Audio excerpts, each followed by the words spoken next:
एक गाय और एक बैल खरीदा था। गाय चंपा अब गर्भवती हो चुकी थी, वहीं बैल भीमा बहुत मेहनती था। श्रीनिवास उससे अपने खेतों के काम लिया करता था। श्रीनिवास को अपनी गाय और बैल से बहुत स्नेह और प्रेम था। वो उन दोनों को अच्छा अच्छा हरा हरा चारा खिलाता था, साथ में समय समय पर उनको नहलाता, उनकी सेवा करता था। भीमा और चंपा श्रीनिवास के साथ रहकर बहुत खुश थे। आज श्रीनिवास भीमा को खेत काम करवाने ले गया था और घर लौटने में बहुत समय लग गया। क्या हुआ चंपा, तुम मुझसे नाराज हो? ऐसे मुंह फेर के क्यों बैठी हो? क्यों भीमा, तुम्हें नहीं पता मैं तुमसे क्यों नाराज हूँ? आज तुमने आने में कुछ ज्यादा ही देरी नहीं लगा दी क्या? तुम्हें पता नहीं है जब तक तुम घर नहीं आते हो तब तक मैं खाना नहीं खाती हूँ। मैं कब से तुम्हारी राह तक रही थी और तुमने आने में इतनी देर लगा दी।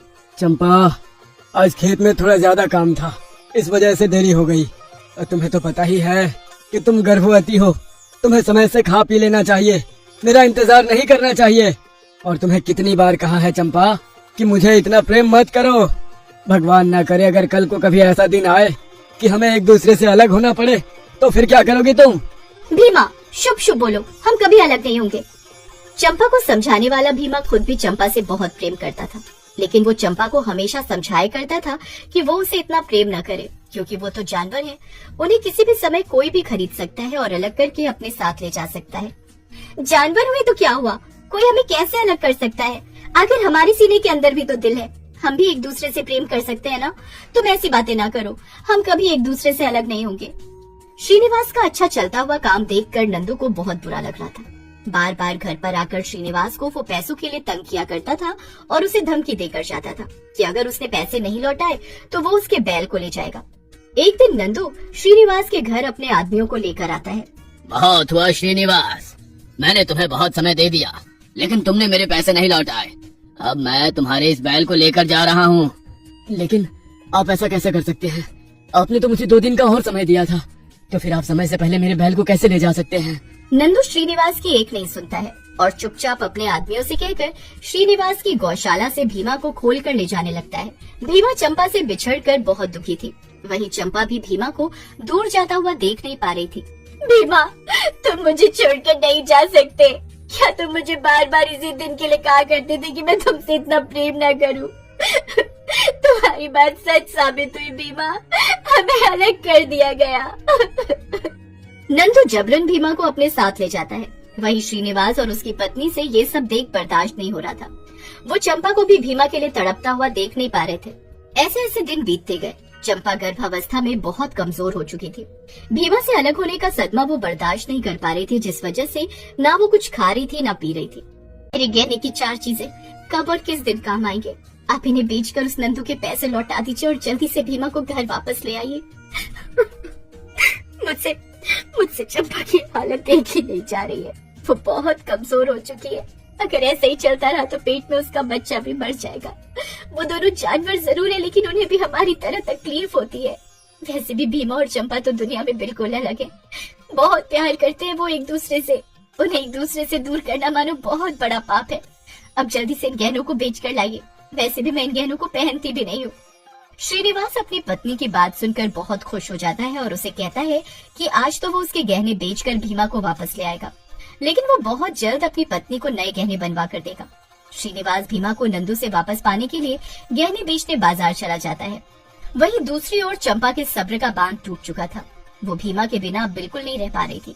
उसी रात चंपा अपने गले की रस्सी तोड़कर जैसे तैसे भीमा को ढूंढती हुई नंदू के पास पहुंच जाती है और वहां आकर देखती है कि नंदू भीमा को डंडे से बहुत मार रहा है।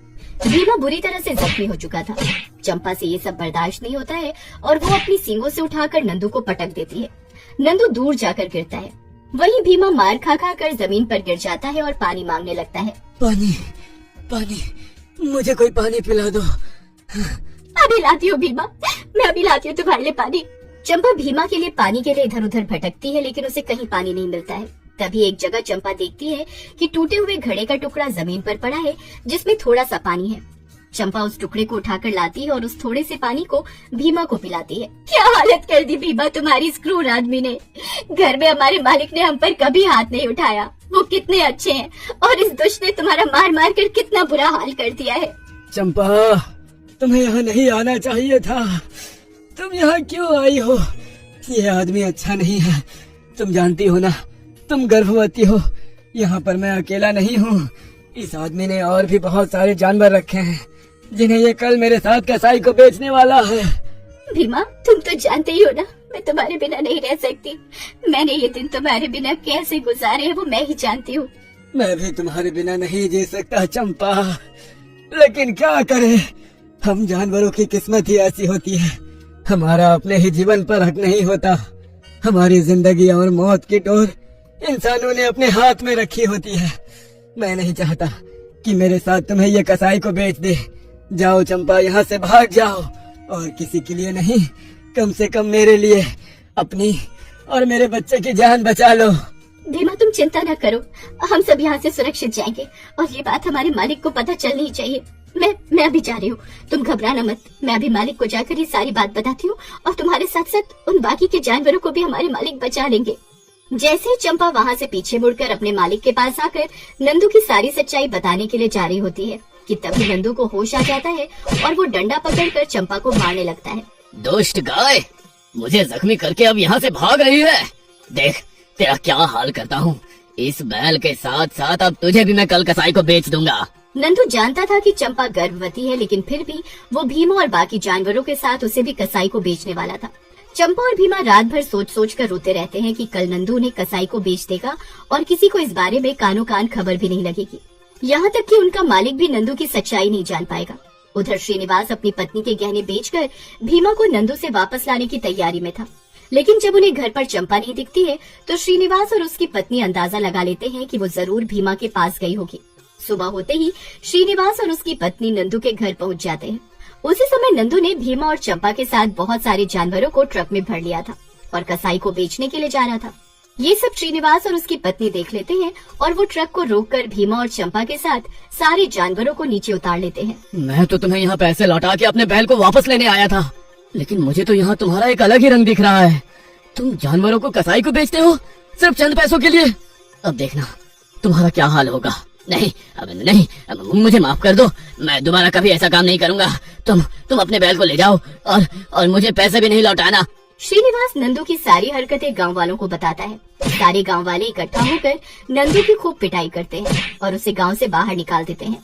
वहीं श्रीनिवास भीमा और चंपा को खुशी खुशी अपने घर ले जाता है और बाकी के जानवरों को उनके अपने अपने मालिकों को लौटा देता है।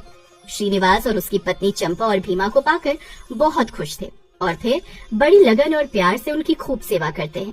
भीमा, चंपा, अब मेरे रहते तुम दोनों को कोई अलग नहीं कर सकता। तुम दोनों हमेशा साथ रहोगे, ये मेरा तुम दोनों से वादा है। अपने मालिक के मुंह से कभी अलग न होने की बात सुनकर भीमा और चंपा बहुत खुश थे और खुशी खुशी